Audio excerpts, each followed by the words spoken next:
തന്റെ വീട്ടിനുള്ളിലേക്ക് വാതിൽ തകർത്ത് കടക്കാൻ ശ്രമിച്ച 3 കള്ളന്മാരെ ഒറ്റയ്ക്ക് പൊരുതി തോൽപ്പിച്ച ഒരു വീട്ടമ്മ. പഞ്ചാബിലെ അമൃത്സറിൽ 3 കള്ളന്മാരെ തന്റെ സർവ്വശക്തിയും ഉപയോഗിച്ച് തോൽപ്പിച്ച ആ വീട്ടമ്മയുടെ ദൃശ്യങ്ങളാണിപ്പോൾ സോഷ്യൽ മീഡിയയിൽ വൈറലാകുന്നത്. ആ വീഡിയോ ആദ്യമൊന്ന് കണ്ടുവരാം.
ഈ ഒരു മോഷണ ശ്രമം നടക്കുന്ന സമയത്ത് വീടിനുള്ളിൽ ഇവരുടെ 2 കുഞ്ഞുമക്കളുമുണ്ട്.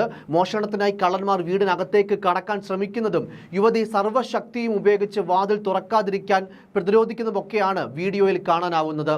മുഖം മറച്ചെത്തിയ 3 കള്ളന്മാർ മതിൽ ചാടിക്കടന്ന് വീട്ടിലേക്ക് എത്തുകയായിരുന്നു. ഇതേസമയം ടെറസിൽ തുണി വിരിക്കാൻ തുടങ്ങവെയാണ് മതിൽ ചാടി വരുന്ന കള്ളന്മാരെ ഈ വീട്ടമ്മ കാണുന്നത്. പെട്ടെന്ന് തന്നെ വീട്ടിനുള്ളിലേക്ക് ഓടിപ്പോയ ഇവർ വീടിന്റെ പ്രധാന വാതിൽ അടയ്ക്കാൻ ശ്രമിക്കുന്നു.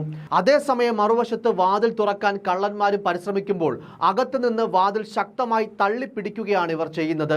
പിന്നീട് വാതിലിന്റെ കൊളുത്തിടുന്നു. അതിനോടൊപ്പം വാതിലിനോട് ചേർത്ത് സോഫ വെച്ച ശേഷം ആരെയോ സഹായത്തിന് ഫോണിൽ വിളിക്കുന്നുമൊക്കെയാണ് വീഡിയോയിൽ കാണുന്നത്. ഒടുവിൽ വീട്ടമ്മയുടെ ശക്തമായ ഈ ഒരു പ്രതിരോധത്തിൽ കള്ളന്മാർ ശ്രമം ഉപേക്ഷിച്ച് പരാജിതരായി തിരികെ മടങ്ങുകയായിരുന്നു.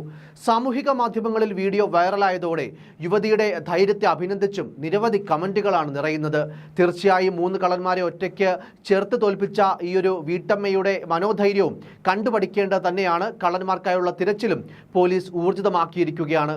കള്ളന്മാരെ എത്രയും വേഗം പിടികൂടണമെന്നും വലിയൊരു വിഭാഗം കമന്റുകളിലൂടെ ആവശ്യപ്പെടുന്നുണ്ട്. എന്തായാലും ചില സമയങ്ങളിൽ നമ്മളുടെ പ്രിയപ്പെട്ടവരുടെ ജീവനും സുരക്ഷയും ഒക്കെ ഓർക്കുമ്പോൾ വല്ലാത്തൊരു ശക്തി, മനക്കരുത്തൊക്കെ ഏതൊരു മനുഷ്യനും ഉണ്ടാകും. അതിനുള്ള ഒരു ഉദാഹരണം കൂടിയാണ് ഈ സംഭവം. News desk, focus news TV.